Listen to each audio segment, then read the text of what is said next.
How's it going? Thad Brown here with you on the Endgame. It is Thursday, March the 12th. St. Patty's Day weekend coming up for just about everybody. Parade here in Rochester, New York. Looking forward to that. The weather won't be spectacular, but it's mid-March in Western New York, so what do you expect?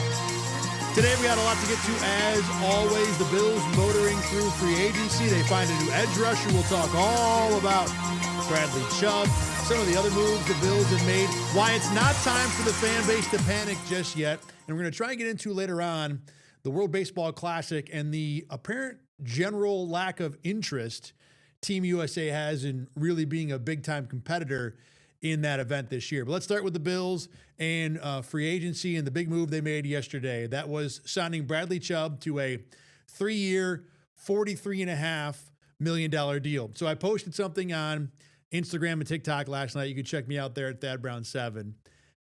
Here's where I start with this. So the Bills, when they went shopping for an edge rusher this year, it seems like they took a look at the Lamborghini with Trey Hendrickson. They tried out the Corvette with Max Crosby. What they ended up buying was a Subaru, because this is a team shopping on a budget. You can't spend what you don't have. And the Bills, I don't think, had the cap space, or at least when it comes to the salary cap, you can find space, but kind of like buying a car, you could always buy whatever car you want if you want to take out that second mortgage. If you want to go find the loan shark, there's always money if you really want to do it. But the Bills really didn't want to go after Crosby or Hendrickson, at least not for the price they had to pay, when you include, of course, whatever draft pick compensation the Raiders would have wanted. That's a whole different story. We might get into that later on. But in terms of what the Bills did do, Bradley Chubb, this is a Subaru. This is not a Lamborghini. This is not a Corvette. But you know what about a Subaru? Subaru gets you where you're supposed to go every single time. You could depend on a Subaru. And that's what Bradley Chubb is. This is a professional, competent edge rusher. This is a guy that knows what to do. He knows where to be. He knows how to handle his job. People are comparing him to Joey Bosa. The thing I've seen today is it's Joey Bosa, but as a better run defender. And Chubb is certainly a better run defender. Now, the bar to be a better run defender than Joey Bosa is not very high. The bar might be the floor from what we saw last year. But Chubb's solid. Chubb is responsible. Chubb will do his job. And you'll see some flashes of dominance too. This is not a guy that can't make plays in the run game. He won't make a ton of them. This is not the best. Greg Rousseau is still the best run defender on this team, and it's not even a question right now. But Chubb can play the run. Chubb's going to improve what the Bills do against the run, and you'll see him flash inside a few times a season, make a big stop, or at least be a part of a defense that helps make a big stop. So this is a solid move. And as a pass rusher, Chubb still has some juice. There's still some ability there. And the production, I think, has been there without question for Chubb. His last 2 healthy seasons, he's got 19.5 sacks. He had 11 2 years ago in 2023. This is a guy that's forced 8 fumbles in the last 2 years. That's something Bosa did last year pretty well. Bosa was the NFL leader last year in fumbles forced with 5. Chubb had 6 in 2023. This is a guy that knows how to play the position, knows what to do. Now, here's the downside. You may have heard me say that the last 2 healthy seasons, he had 19.5 sacks. Well, health has been a problem. Chubb has torn both ACLs, one in each knee, over the course of his 7-year career. He even tore an ACL in high school. Had an ankle injury in 2021 that cost him all but 4 games in a season. Now, at least with Chubb, this isn't a guy who has nagging hamstrings, things that pop up from time to time. He's had 3 major injuries out of 7 seasons that have basically cost him almost the entirety of all 3 seasons. So there's a little bit of a bright side with the injury stuff there, but he is certainly an injury risk. The other thing with Chubb, too, is, yes, he's been productive. He's had the 19 and a half sacks. But when you watch his sacks, Chubb has a pretty big chunk where someone else is doing the heavy lifting. I'd say about half of his sacks are plays where either a teammate had the real pressure or a quarterback just scrambled to him. So this is not a guy that's going to overwhelm an offense with his pass rush. Like, you watch Myles Garrett, his 21 sacks, almost all of them are Myles Garrett just making a beeline for a quarterback and causing all kinds of havoc. Chubb is not that. Chubb will get there. Chubb has an ability to get to the quarterback. He had a really good game against the Bills in the Dolphins' win over Buffalo midseason last year. PFF had him with 10 pressures. I didn't have him with that many. But regardless, some of that's just about how you judge what a pressure is. But Chubb can do the job. And in a defense that the Bills have, where they are trying to change a lot of things in one season, maybe it'll take more than one season, you need bodies. You need guys who can do a job. And Chubb is 100% going to be that. He can do everything that Jim Leonard wants his edge rushers to do. The contract is fine. Bills gave him 3 years, $43.5 million. That puts Chubb, at least for this year, in terms of guys who have signed already, he's in line with like the Joseph Asai's. Who else signed? I forget the name of a couple other guys. I can look it up, but it doesn't really matter. The class of people that Chubb is signed with or is comparable to right now are younger guys who have more upside because they're 25, 26, but don't have the resume of production that Chubb has. Chubb has, again, 2 of his last 3 years, 8+ sacks. That's a solid upper level edge rusher. You're going to be 8.5 sacks that he had last year. That most years is going to put you in the top 25 to 35 sackers, defensive linemen, defensive players who have sacks in the league. So this is a guy who can do his job. Now, I told you earlier, I kind of compared him to a Subaru. Just like a Subaru, I don't think Chubb is going to catch your eye too often. You're not going to turn on a game and say, wow, look at what Bradley Chubb did too often.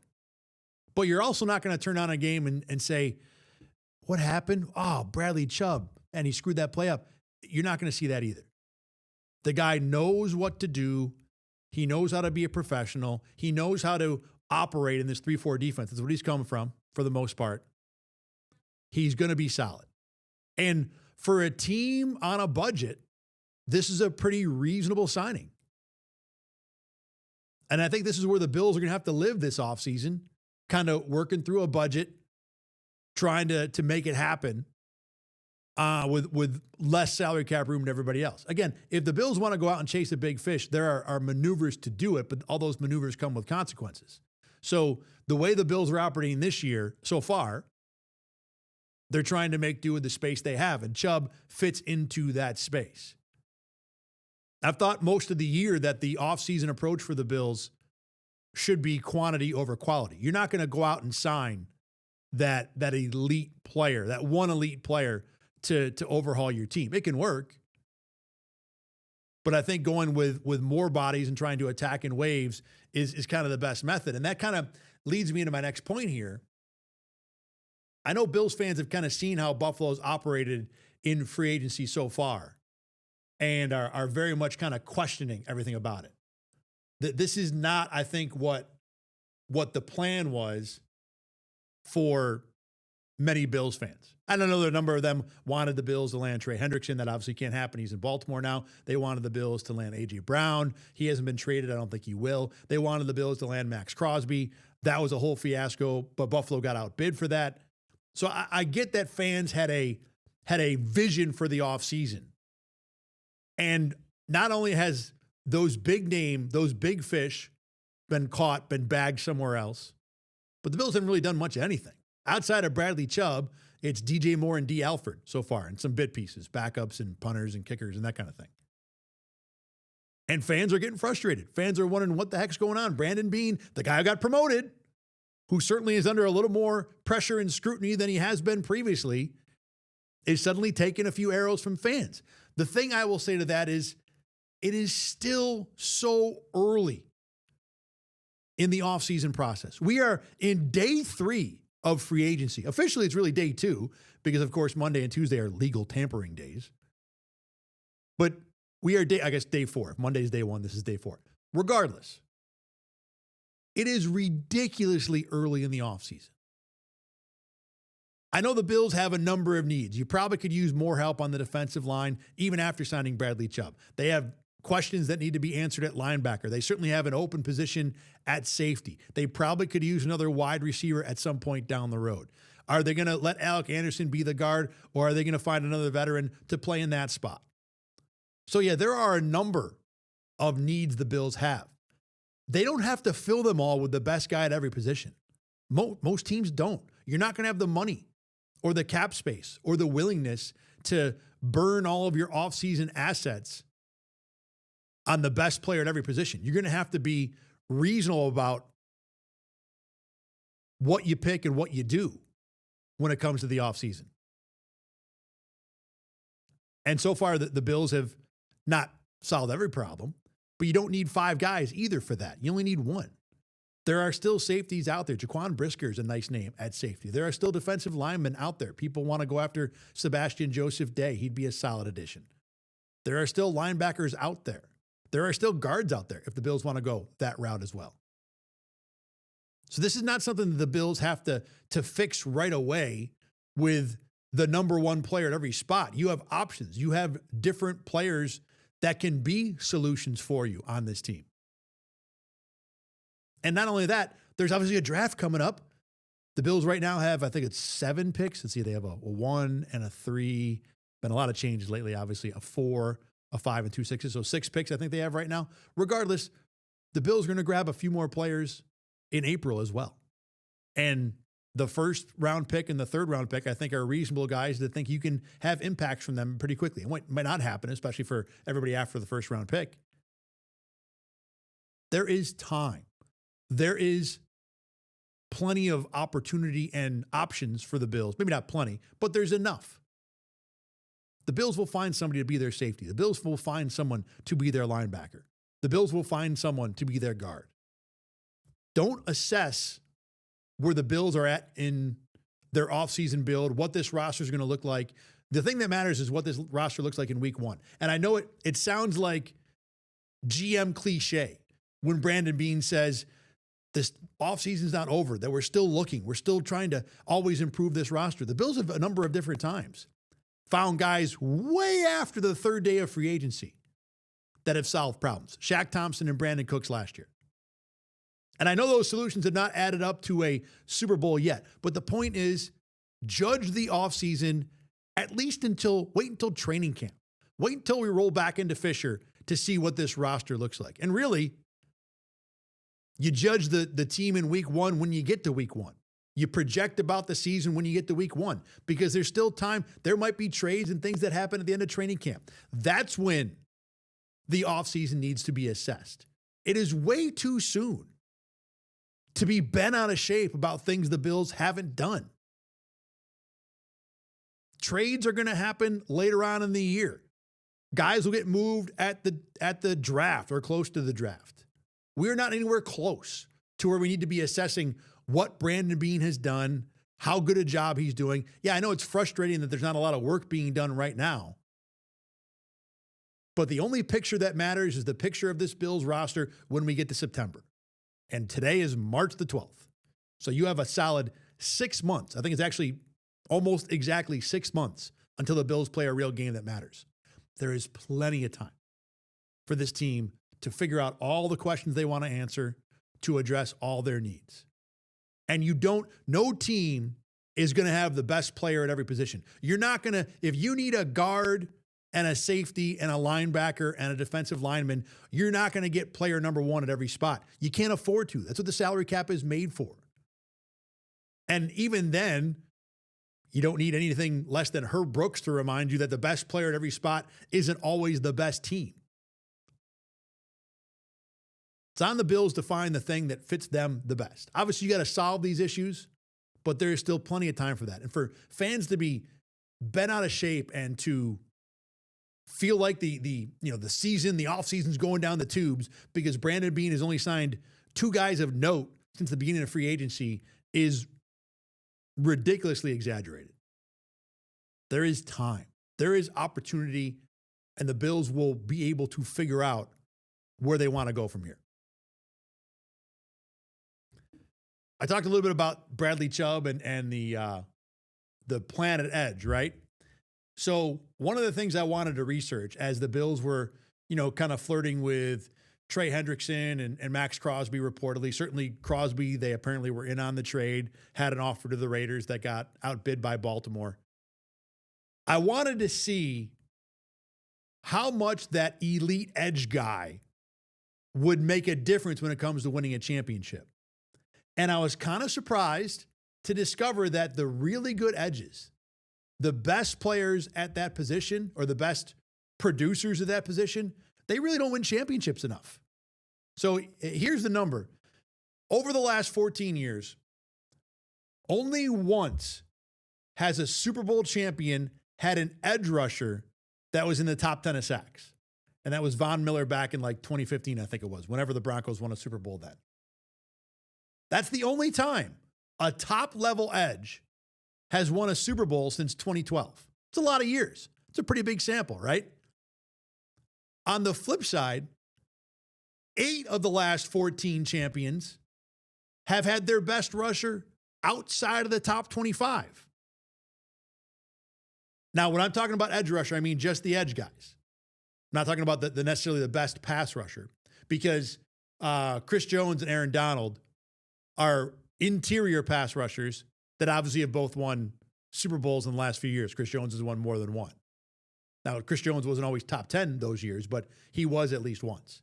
Even then, if you want to include the best pass rusher for every team and not just specify it to the edges, it's still way less than 50% of the Super Bowl champions have a pass rusher who ends up in the top 10 of sacks or even top 15. If you want to back it out a little bit and say edges who are in the top 15 of sacks, it's only 2 who have done that. And even if you want to, let's not say champions, let's just say teams that make the Super Bowl. Okay, that's fine. Of the last 28 teams to go to the Super Bowl, so the same 14-year window, only 6 have had an edge rusher who have been in the top 10 of sacks. And again, we want to go to the flip side, right? Outside the top 25, 12 of 28. So almost half the Super Bowl teams have not had an edge rusher in the top 25 of sacks in the NFL. And only 6 have. So you've had twice the number of teams with a edge rusher without an edge rusher in the top 25 than you had teams who made the Super Bowl with an edge rusher in the top 10. Now, a lot of numbers there. What's the conclusion? Well, I don't think you have to think about it too hard. Look at the last 2 teams that win Super Bowls, Seattle and Philadelphia. They had ridiculous defensive lines and ridiculous pass rushes that just did not stop harassing opponents. I'd have to think about it. I believe the last 2 Super Bowls, the winning team has had 17, 14 sacks, something like that. And none of those teams, or neither of those teams, had an edge rusher in the top 10 or even any sort of pass rusher in the top 10. Now, to be fair, Philly with Jordan Davis and Jalen Carter have 2 pretty ridiculous defensive tackles. But we're talking about edges here, right? This is what the Bills needed. This is what they signed in Bradley Chubb. Max Crosby and Trey Hendrickson, those are edge rushers. So if we're talking about the edge, the commitment of dollars and resources to have those players on your team over the last 14 years has not resulted in many championships. I mean, think about the 2 best edge rushers in football, arguably, over the last 5 years are Myles Garrett and Max Crosby. And those guys play on some of the worst franchises in the NFL. So for fans in Buffalo and places like Baltimore, who just signed Trey Hendrickson, and other teams that feel like you're one big swing from getting over the top, I don't think that big swing is at edge. And it probably, frankly, is not at any position. You need stars. You need elite players. We've talked about that in Buffalo, that their greatest issue, the greatest omission on these rosters over the last few years that has kept Buffalo out of a Super Bowl, to me, is probably the fact they have no other A-level elite players outside of Josh Allen. Stephon Diggs was probably really close to that. Von Miller was that before he got hurt. Beyond that, I don't know if they've had a single guy that's been in the Josh Allen caliber. Maybe the O-line as a whole, I think you could probably include in that the last couple of years. But certainly it's not been enough. So having those guys is important, and having one of those guys at an edge spot would be helpful. I mean, Trey Hendrickson is going to do a lot for the Baltimore defense. There's no two ways about that. Max Crosby would have done a lot for the Baltimore defense. Both guys would have done a lot for the Bills defense.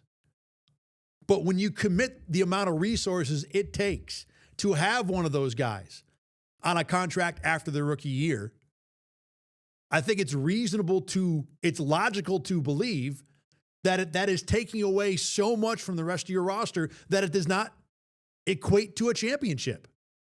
And again, the last two teams that win Super Bowls seem to confirm that, because their method has not been one A-plus rusher. It's been waves of B-plus and A-minus rushers.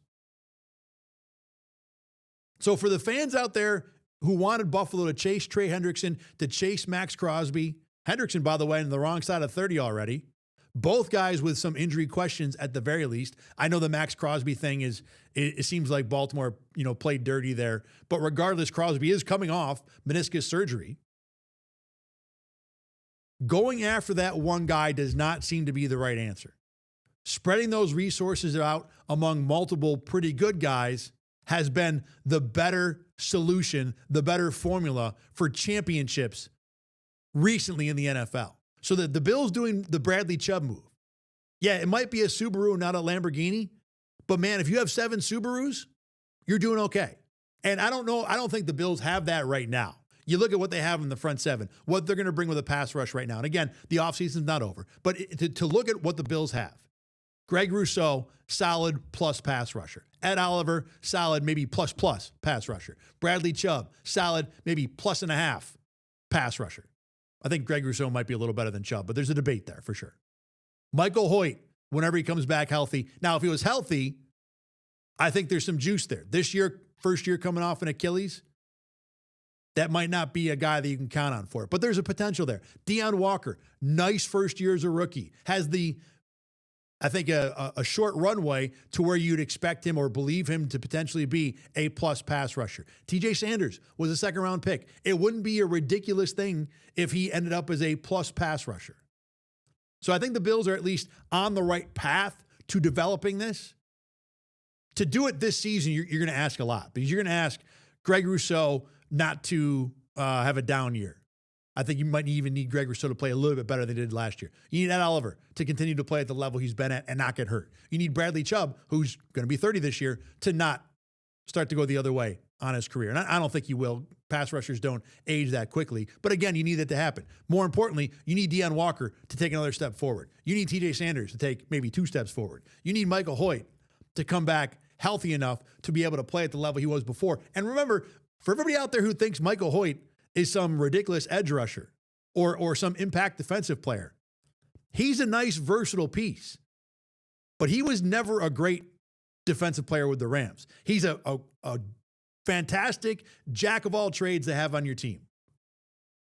But by himself, this is probably not an impact player.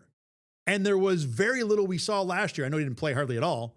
But going back to training camp, the book on Michael Hoyt in training camp was he would dominate the Bills' backup offensive linemen and didn't do much against the starters. That doesn't mean Hoyt can't do good work against starting offensive linemen, but the book is still very much out on what Michael Hoyt can be. So you're to expect him to fall in line with what we're trying to build, or the theory I'm trying to push here with what the Bills need to do defensively. You need Michael Hoyt to take a step or 2 forward.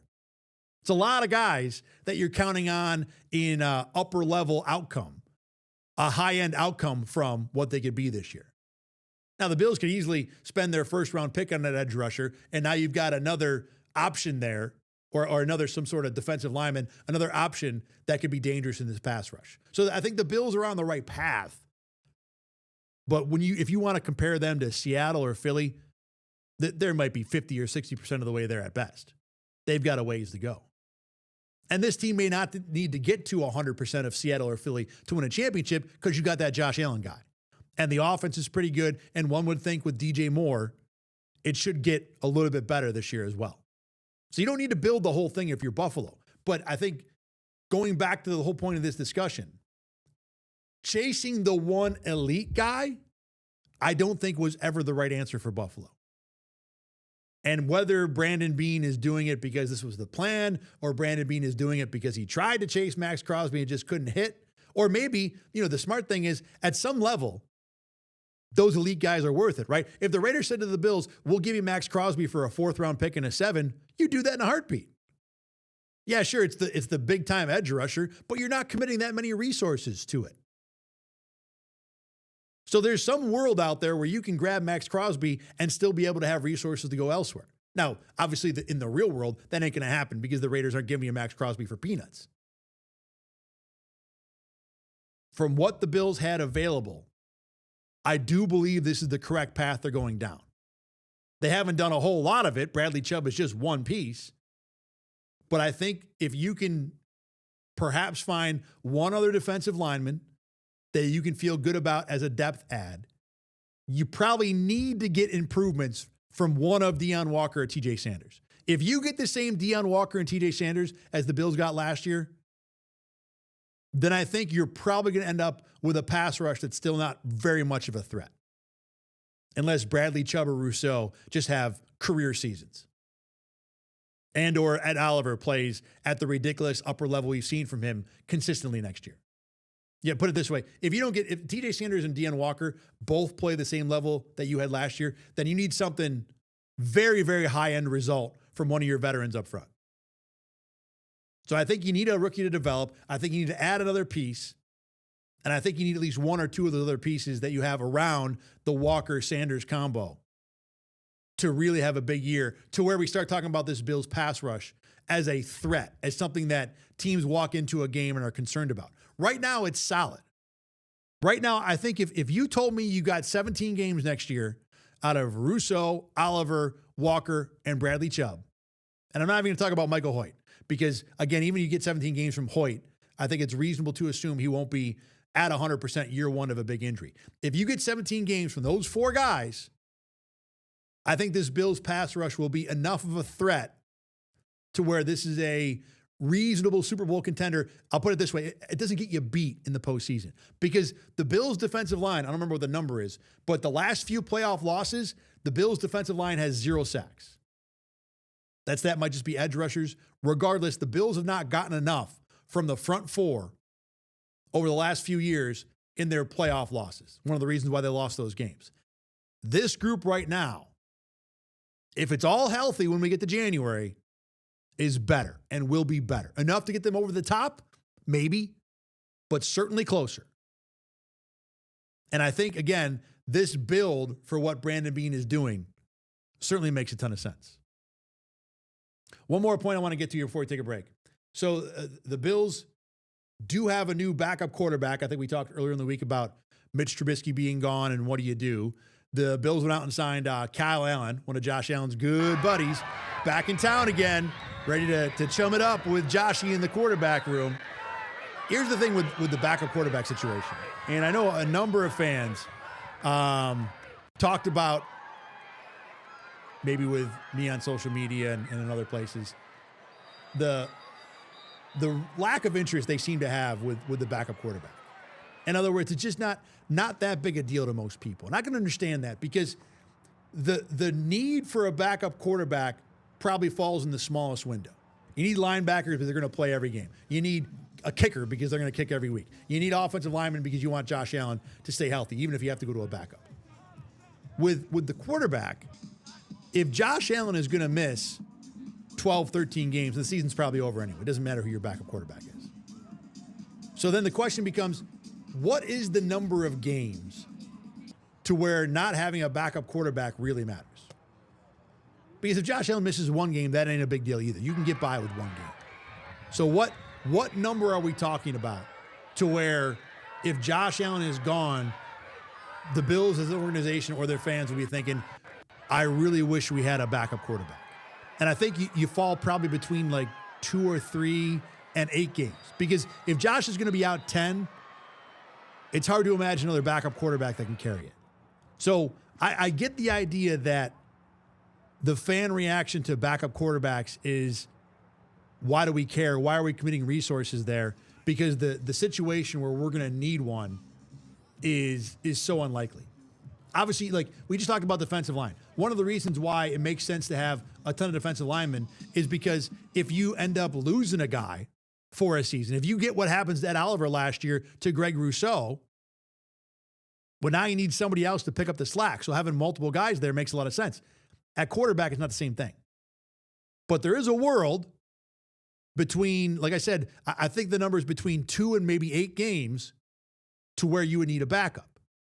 And what the Bills are telling you with Kyle Allen is that we're not going to put much effort into finding a backup this year. We're not going to put much resource into finding a backup. And as we talked about, because of the salary cap, you have to kind of pick and choose where you want to spend your money.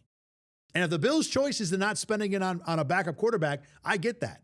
Because, yeah, you might have a lesser backup quarterback, but now your linebacker is better. Or now your third corner is better.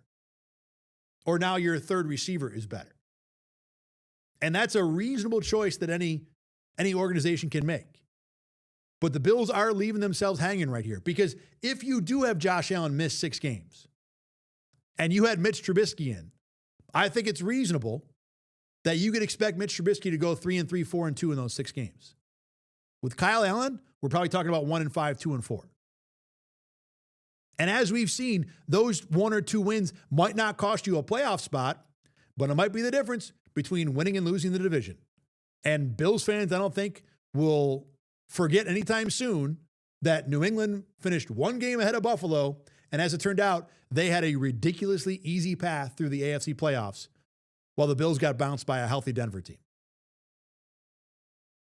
In the regular season, the Bills, one of their many flaws, one of their Super Bowl flaws have been not winning enough games in the regular season to give themselves the easiest possible path to a Super Bowl. The Bills continue to make it harder on themselves than other teams. And by not having a more viable backup quarterback, you are potentially opening the door for that. Because if Josh Allen does miss a month, if Josh Allen does miss 2 months, Kyle Allen is going to be a much tougher replacement, a less capable replacement than Mitch Trubisky would have been.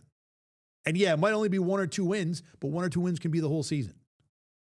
If it were me, I would have made more of an effort. Now, we talked on Monday when Mitch Trubisky was signed by the Titans, what was left? It was Marcus Mariota and Gardner Minshew coming off a major injury. And those 2 guys were gone like 3 seconds later. It's still an allocation of resources. It's still a decision the Bills have to make about what you want to do. Where do you want to go with your money? And the Bills decided against backup quarterback. That's a reasonable choice. But all those choices have consequences. And this year, if this is the year where Josh Allen, for the first time in his career, misses a month, having Kyle Allen instead of Mitch Trubisky could easily burn Buffalo. I understand the decision. I just don't agree with it. I still think you want something more viable, a backup quarterback. Because if you do get into that spot where Josh is going to miss 5 or 6 or 8 games, Josh is also good enough to save it if you give him an opportunity. You don't need that backup to win every game. Just keep the Bills above water. Keep the season breathing. 500 football would be fine. Kyle Allen, I think, is going to have a tough time playing 500 football if he has to for any length of time. I thought Mitch Trubisky last year was getting to a point and a comfort level in this offense to where you could count on him to keep the train on the tracks at least. And I have doubts about Kyle Allen with that. Again, I get the decision. It's a risk. And as a GM, you have to pick and choose where you're going to take your risk. And by risking it a backup quarterback, that potentially could have gotten Bradley Chubb in the house. You know, maybe if they go Mitch Trubisky or something more expensive at backup, then maybe you're not signing someone at Bradley Chubb's caliber at edge. Maybe you have to go out there and take a shot with a Dante Fowler at 30 whatever years old, or grab someone younger who hasn't produced at all. So I get it. I get the decision. But what I'm saying is that there's not no risk with going with Kyle Allen as your backup quarterback. And it's not out of the realm that ends up biting Buffalo down the road.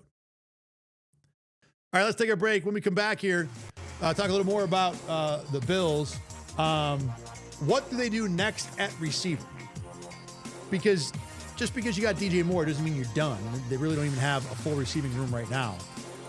I think there's a particular type of receiver the Bills need to grab. Plus, speaking of DJ Moore, he talked to the Bills media today. I'll tell you a little about that when we come back. My name is Thad Brown. This is the Endgame. You're watching Rochester First. Remember the kids, though, all the cool ones, they call it Rock One. We're back right after.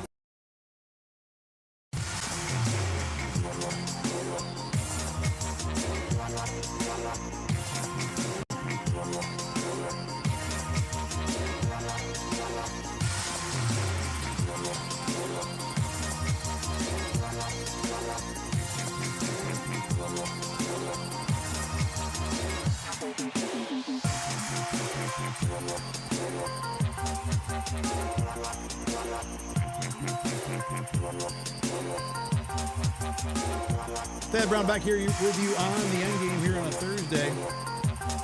Back to winter here in Western New York, too. I talked about that earlier. Not looking forward to the weather for the parade this weekend. By the way, if you're in Rochester, News 8 here is a sponsor of the parade, so we will be there marching as always. Always enjoy the marching part. It's a fun day. It's a fun parade.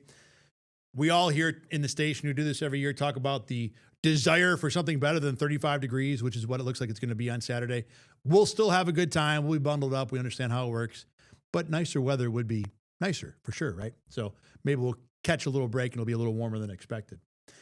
I mentioned going to break here that DJ Moore spoke to the Western New York media today via Zoom.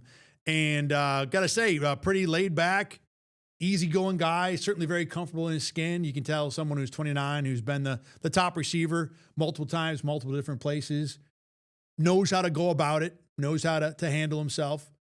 Seemed pretty friendly. Looking forward to talking to him more in the locker room. Among the things he talked about, he said when he talked to Joe Brady again, Joe Brady told him, hey, get ready to run.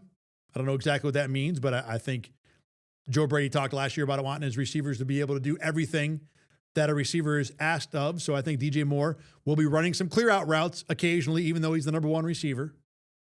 Moore talked about what he thinks a number one receiver needs to be. I thought this was probably his most interesting answer today, that a number one receiver has to be someone who is able to lift up the other guys, who can bring the other guys along with him. And the book on Moore has been that he's a team guy. He's a good locker room guy. Now, look, all receivers to some degree, I think, have a bit of diva in them. I think you kind of have to play the position. And there have been reports that one of the reasons why Moore had a down year in Chicago last season was because he wasn't on the same page with Caleb Williams. But part of that, reportedly, or seems to be, that he wasn't happy he wasn't on the same page, because not being on the same page with the quarterback means you don't get as many throws. Doesn't mean that Moore's a bad guy, a locker room problem. I just think if you're a receiver in the NFL, you always want the ball. All of them do, and appropriately so. And when that's not happening, certainly to the degree that you think it should be, I think there's going to be some frustration. And that might be looked at as a diva mentality. I just think that kind of goes with the position. But Moore, from his first meeting with the media here, and again, that answer about a number one receiver has to be a guy that lifts others up, I think he's someone that certainly has the potential to work very well in Buffalo. As I've talked about before on other shows, I think there's some concern about that 50-catch season last year. The fact that he's 29, receivers can, like Amari Cooper did, fall off a cliff at 30. So it's not out of the realm that the backside of the career for DJ Moore is where we are right now.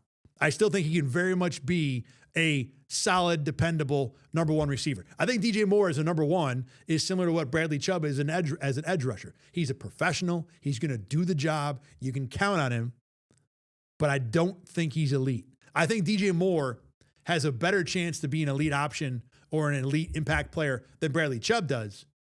But I think both these guys are hole pluggers. They do what you want. Now, DJ Moore is plugging a very specific and high-level hole of being a number one receiver. but I don't think he's special in that regard. And even, to be honest, Bradley Chubb is plugging in a high-level hole of being your potentially number one edge rusher. But I don't think either guy is particularly elite in their job. They both could be. They both have been at different times in their career. I think Moore's got a little better shot at doing it than Chubb does. But at least, talking to Moore today, again, seemed like a guy that had a thick skin, pretty comfortable, knows who he is, knows what he wants to be. He even joked that he talked to some of the friends that he knows who've been in Buffalo before, and their advice to him was to give up the luxury cars and go buy a truck. Moore said, I ain't doing that. I ain't giving up the cars. He'll be fine. You can figure out how to make a car work here in Western New York. I just hope you only like to drive it for about 4 months. That's what the answer is going to be. So good first conversation with DJ Moore when it comes to talking to the media. When it comes to receiver for the Bills, now that the Bills have DJ Moore in, I don't think they should be done. Because right now the receiving group is DJ Moore, Khalil Shakir, Josh Palmer, Keon Coleman. Most receiving rooms have just more guys. So there's going to be another body at the very least on the roster. But even as a starting group, you can go Shakir, Palmer, Moore and be pretty solid. That's probably a 13th to 17th receiving group in the NFL, at least for a starting three. And maybe if you have a big year out of Moore, or if Palmer rebounds a little bit, you can sneak that into the top 10 in some places. But that doesn't mean you can't do better. You can go out and find something to be a better option than what you have at Josh Palmer. Now, if Josh Palmer is your fourth best receiver, now we're starting to cook a little bit. But the question is, what do the Bills do when it comes to that next receiver, that probably last receiver that will be a part of the regular rotation? And to me, I think with Moore in, you've kind of given yourself, or almost dictated to yourself, if you're the Bills, what type of receiver you want outside of DJ Moore. Because with DJ Moore is a guy who can be a threat at all levels, but one of the things he does really well is after the catch. He's a speed guy.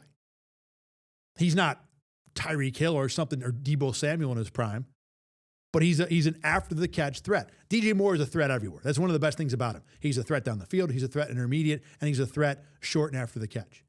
But in addition to DJ Moore, who's a threat short and after the catch, Khalil Shakir is a good screen receiver.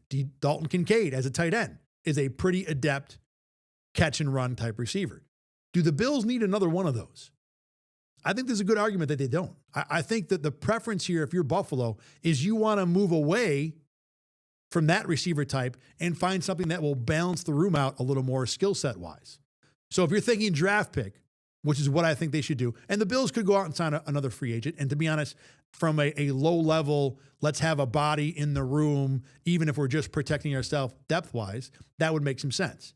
But I think the next impact receiver, the next member of the rotation, that probably should be, and I think will be, a guy that'll come out of the draft. So if you're thinking draft pick, whether it's first round or third round, and the good news for the Bills is this year with this draft, receiver 5 and receiver 15 aren't all that dissimilar. So if the Bills want to spend a third round pick on a receiver, that is just fine when it comes to the build. But what type of guy do you want? Well, since you've already got 3 weapons on your team that you feel pretty good about as a catch and run guy, and to be honest, Ty Johnson out of the backfield is pretty damn good taking screens too.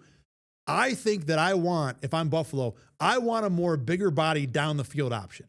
So when you look at the draft, if it's Casey Concepcion, Zachariah Branch, Jeremy Bernard, Brendan Thompson, those receivers who are smaller, faster, after the catch type players, I think those guys are, I don't want to say off the board, but they're not the receivers I want to have if I'm Buffalo.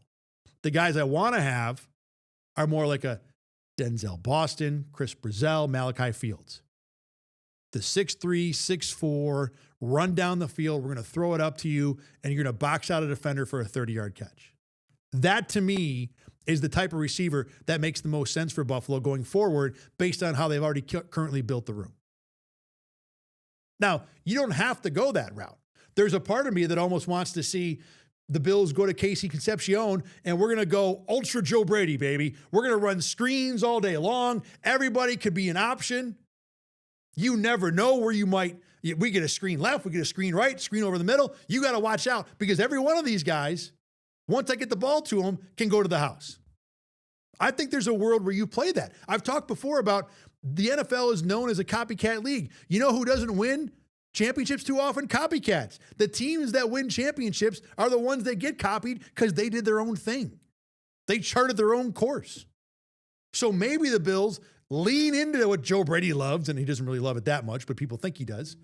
Lean into the screen game. You got DJ Moore and Khalil Shakir and Dalton Kincaid. Let's go grab Casey Concepcion. And we'll go bananas with after the catch guys. It's not my plan. I wouldn't do that. I'd rather go balance so I have options. But I admit that I think it might be fascinating to see the Bills try that. So in either way, it will be fascinating to see what the next move is from the type of receiver they grab. Now, you could go out and get Omar Cooper from Indiana, and he kind of middles it a little bit. Omar Cooper can do a little bit of everything. He's more or less like DJ Moore as a rookie.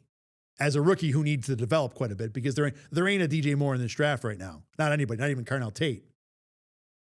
But in terms of the style, that's a guy you could do it with.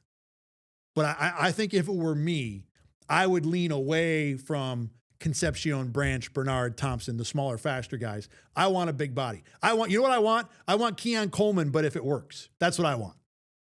Give me the open when I'm not open player. Give me the red zone fade target. Give me the guy that if it's 3rd and 7, I can just throw it to him, and even if he hasn't separated, he can be open. As opposed to having all of my pass catching options be, I'm going to throw it to you for 2 yards and you go get the other 6 on your own. So we'll see. We'll see how this goes. But if it were me, like I said, I would go bigger down the field option. All right, one non-Bills take from today. So the U.S. has made it to the next round of the World Baseball Classic. They, I don't know who they play, but they are into the playoff round, as expected. The U.S. not advancing would have been an incredible embarrassment. Yet, it almost happened. And it makes me wonder how much the U.S. is really into this whole World Baseball Classic thing. Here's what happened for those of you who are not following this event. World Baseball Classic is World Cup / Olympic style baseball tournament going on right now. The U.S. was in a 14 group with Italy, Mexico, and Brazil. Brazil was the team everybody hammered. The other 3 teams are actually pretty good. Mexico and Italy can play. So the U.S. had beaten Mexico to go 3-0 in the group, and they only had a game left against Italy. Their manager, Mark DeRosa, did an interview with MLB Network and made a reference to, well, this game tonight against Italy doesn't matter. And as you would in a game that doesn't matter, DeRosa sat a few of his regular field players. Ernie Clement, by the way, a Rochester guy, got a chance to play, at least start for the first time in this World Baseball Classic. He's on the team. It's awesome. Great dude. Went 0 for 2 in the game, but still got some time. And the U.S. ended up losing to Italy. Incredible upset. Almost, frankly, borderline embarrassing. The real embarrassing part is that the U.S. had not clinched a spot in the next round. They had not secured advancement out of their group. Even though their manager said before the Italy game that we didn't need the game. We're already good. It wasn't true. And so the U.S. yesterday had to sweat out the Mexico-Italy game. And, fortunately for the U.S., the majority of conclusions, the majority of results from that game were going to advance. The only way the U.S. would not have advanced is if Mexico had won and scored 4 runs or less. So Italy scored 5 runs early. I didn't even see who won the game. It didn't matter. Once Italy had 5, the game was over, or the U.S. advancement had been secured. Now, on top of sitting a bunch of guys, and it wasn't the whole team, it was a few guys, but there were still players who had been playing the other 3 games who did not play in game 4. In addition to that, after the Mexico game, there apparently was like an impromptu clubhouse hangout after the U.S. had beaten Mexico. Almost like a little bit of a celebration. Wasn't a huge deal, I guess. Guys stayed in the clubhouse, but the report was they were there until 1 a.m, swapping stories. It's probably a pretty cool experience. If you're Aaron Judge and Alex Bregman and, Paul Goldschmidt and all these guys who are on Team Bryce Harper, all these guys on Team USA who don't normally get to hang out in the same clubhouse any sort of regular basis, to do this and be able to talk baseball with the best in the game, that's got to be pretty cool. I would 100%, if I was on Team USA, make sure that I had built some time in my week to just BS with the other guys on this team, because you may not get a chance to do that ever again. So I get it. But doing it after Game 3, when Game 4 still mattered, when you still had business to attend to make it to the next round, certainly raises some eyebrows. So if you combine that with the number of players being benched, with what the manager said, doesn't seem like Team USA is taking the WBC all that seriously, does it? Now, DeRosa later said that one of the reasons he sat all these guys, he mentioned Ernie Clement and Paul Goldschmidt in particular, that he wanted those guys, Clement and Goldschmidt, to have some at-bats so that should they be needed in the medal knockout round, whatever they call it, there would be at least some sort of groove. There's some sort of comfort level achieved. And it's a reasonable thing to say. It's also a reasonable way to try and get out of a situation where you effed up. But the bottom line here is, I just don't think Team USA cares all that much about the World Baseball Classic. I think these guys like representing their countries. I think they like wearing a uniform that says USA on it. It's cool. But Bryce Harper was the one who talked a week ago about how the WBC is not the Olympics. And I think the Olympics, at least for him certainly, it is the tournament that they all want to play in. And I understand that. I don't even think Bryce Harper is wrong. The WBC is fun. We talked about it on Monday. It's become an event that I think has exceeded expectations. The other countries have guys that seem to be wildly excited about this. There was a story about a guy from, what country was it? I think the Czech Republic, who struck out Shohei Ohtani. He's like a teacher. The only time he ever plays professional baseball is for the WBC. There's cool stories like this everywhere in the WBC. Walk-off homers from the Netherlands by Ozzie Albies. I mean, guys from other countries seem fired up. Japan has their emperor show up to a game. It's working in other countries. And I'm not saying it's not working in the U.S., but for Team USA, it seems to have the most minimum of their attention. And as a human being, I can't blame them. USA is a pretty prohibitive favorite to win this thing. There really is no winning for Team USA. There's either what's supposed to happen or they blow it, right? So there's not a whole lot for Team USA to gain. They can obviously win the championship, and that's cool, and there's national pride. There's things that benefit the Americans, but not nearly as many as everybody else because of the expectations hoisted upon this American team. This goes for the U.S. basketball team when they play in the summer games. There really is no winning. Either you blow it or you do what you're supposed to do. So I get that. I get how that would be a ceiling, a governor on the kind of enthusiasm Team USA might have for this WBC. And I'm not saying that they have to care. I'm just saying you read enough of these tea leaves, it certainly doesn't look like they care all that much. They're doing this because it's good for the game. It's good for Major League Baseball. I'm sure for some of them, again, the national pride part is cool. If you're Ernie Clement, who has been scratching and clawing most of his career just to hang in the majors, to suddenly be included on Team USA in an event like this, that's got to be wildly cool. And don't get me wrong, Ernie Clement deserves to be there. He's not some charity case being thrown on. That dude can play and has played real well and at a high enough level to where he belongs on that team. But if you're him, to where 3 years ago you'd be happy to have a job anywhere, I'm sure being on Team USA is awesome. But if you're Harper or Judge or a guy at that level, I can understand where you look at Team USA in the World Baseball Classic as more of an obligation than an honor. Because again, there's not much where you win. You're supposed to win. You're a heavy favorite to win. This isn't like the Olympic gold medal Team USA just won. Yeah, they were better than most of the teams, but we didn't know they were better than Canada. And that Canada game was as tight as it could be. Winning that was an accomplishment. Heck, the way Sweden and Finland and a couple of those countries played, I mean, Sweden took the U.S. to overtime in the Olympics.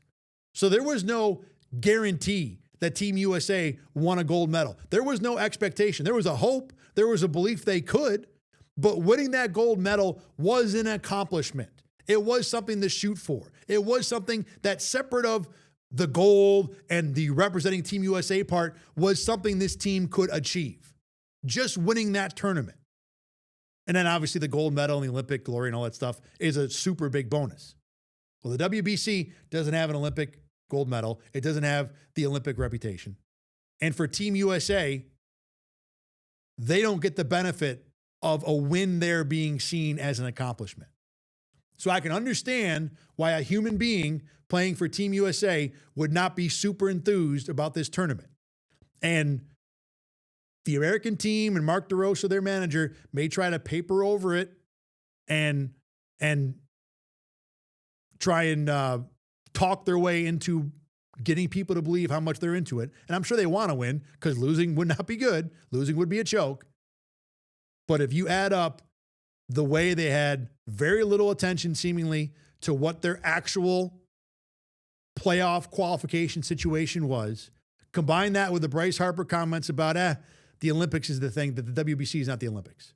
It doesn't seem like Team USA gives all too much a bleep about the WBC. And while I might be able to understand that, I think that there are a lot of people, especially in the world of Major League Baseball, who would probably be pretty significantly disappointed by that. I don't think it hurts the overall product. I think it's been a good product. It's been fun. You're not going to get the World Cup or the Olympics out of the WBC. But from what I think it was viewed as when it was born, as almost a head scratcher, as a curiosity, the WBC has grown into something better, even if Team USA is not going to be ridiculously on board with winning or being enthusiastic about what they can achieve in this tournament. That's going to do it for today. Thanks as always for watching. Be back here on Monday with you. Talk more Bills free agency for sure. Should be fun, as always. Enjoy your weekend, everybody. Enjoy your St. Paddy's Day weekend, and I will catch you on Monday. I'm Thad Brown. This is Rochester First. Thanks for watching the Endgame. I'll see you then.